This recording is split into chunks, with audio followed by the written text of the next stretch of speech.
drive-by shootings is organ stealing.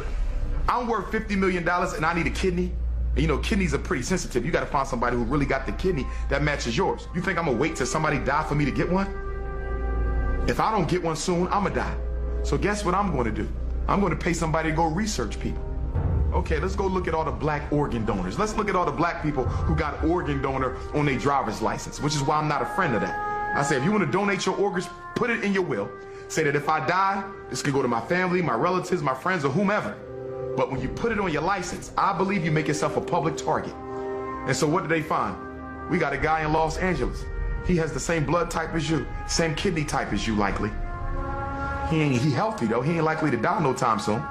He don't know you, so he ain't gonna give you no organ for free. So guess what we're gonna do? We're gonna arrange a murder that makes it look like he was in a car accident. We're gonna arrange a murder that makes it look like he committed suicide. So the next thing you know, you coming out the gas station, boom, you get hit by a Mack truck, you dead, gone. You get taken to the funeral home, your family come to the funeral, they don't know that before your body got laid to rest, a little hole was poked and they pulled your kidney out. A lot of people don't know, when you get arrested or even when you get convicted, a lot of times law enforcement or police will swab your mouth for DNA. And now they have your DNA record on file, they have your genetic information on file.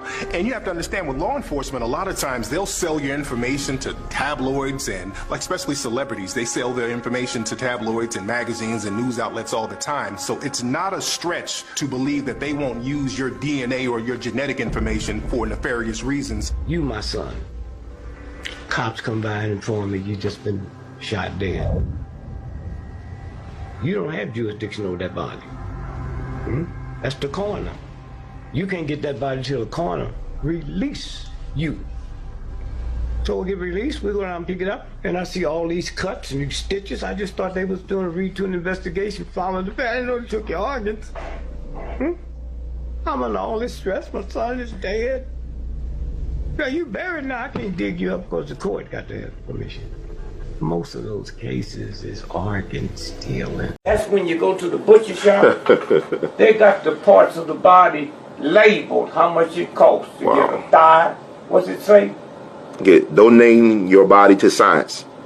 Death wish. It's been known for a long time, even back in slavery times, that black organs were considered superior genetically to other folks' organs. For example, whenever there's a transplant, okay, especially when rich folks get heart transplant, liver transplant, kidney transplant, they like white, they like black organs. We had a famous case in Pennsylvania, Governor Casey, who was one of the most racist governors who ever lived back in the late 80s, early 90s. He had a heart transplant. Guess whose heart they gave him? A black person's heart. Down in Georgia, there was a case of an African-American 17-year-old kid who was found mysteriously dead at school. He died in the gym, they did an autopsy and they buried him. His family, they weren't satisfied with the results because they still wanted to know what happened to their son. They had the body exhumed, found out that his organs were missing and his body was stuffed with newspapers, and people are still trying to find answers. The officials down there in Georgia, they act like they don't know what's going on. There was another case out here in California. A young African-American man was found dead in Death Valley in the desert. All of his organs were missing. His liver, heart, lungs, kidneys, all gone. There's a case in the UK recently. A Somalian girl was brought over there for organ harvesting. They found out that they were going to harvest her organs and they stopped that. There was another case in Asian couples. They went over to Africa. They adopted a black girl. 2 weeks later, she was dead. So these cases of organ harvesting are just going on all over the world, and people are being real quiet. This video is an update on the high volume of missing children in Cleveland, Ohio. Please like and share to help reach more people who might have relevant information regarding this issue. According to the Ohio Attorney General's Office Missing Children website, a total of 1,072 children have been reported missing so far in 2023 from the Cleveland-Akron area. Are those numbers alarming to you? Yes, of course we're worried about that.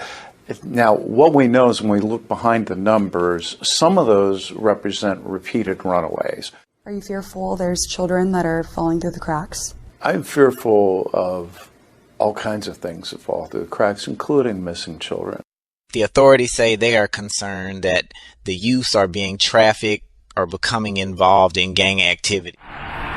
Ohio's in this unique ecosystem of being 500 miles from 2/3 of the United States and North America, really.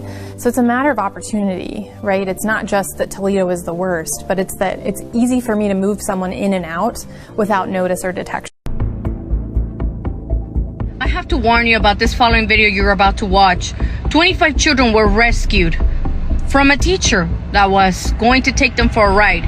Later on confessed that these children were going to be sold to sex slavery and organ harvesting.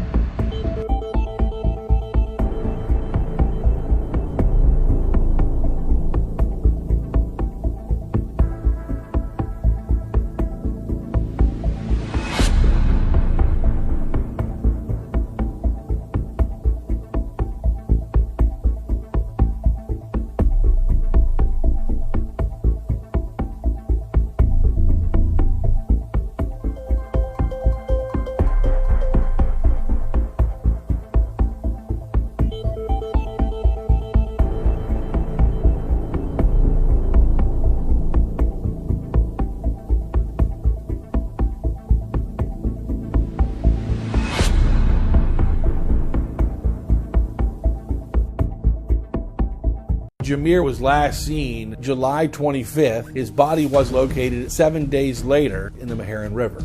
He was missing all his main organs. Cause of death, unknown. I can't live with that.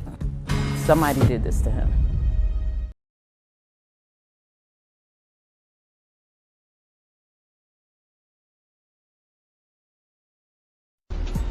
These were arrests on a massive scale. Amongst those taken into custody by the FBI were city mayors, politicians and religious leaders. The authorities needed buses to cope with the sheer scale of the operation. New Jersey's corruption problem is one of the worst, if not the worst, in the nation. Corruption is not only pervasive, it has become ingrained in New Jersey's political culture. It's thought that religious charities controlled by prominent rabbis were used to launder cash. The arrests were part of a 10-year operation that uncovered money laundering on an international scale, as well as corruption and the sale of human organs in the US, Switzerland and Israel. The list of people we arrested sounds like it should be the roster for a meeting of community leaders. But sadly, they weren't meeting in a boardroom this morning. They were in the FBI booking room. Prosecutors say one rabbi was dealing in human kidneys for transplant for a decade, buying them from vulnerable people at a huge profit. The scale of the corruption across New Jersey has outraged residents. It just goes back to the belief that Hudson County is incredibly corrupt. And I thought we were making headway and becoming less corrupt. The number of arrests was remarkable even for New Jersey, where more than 130 public officials have pleaded guilty or been convicted of corruption in the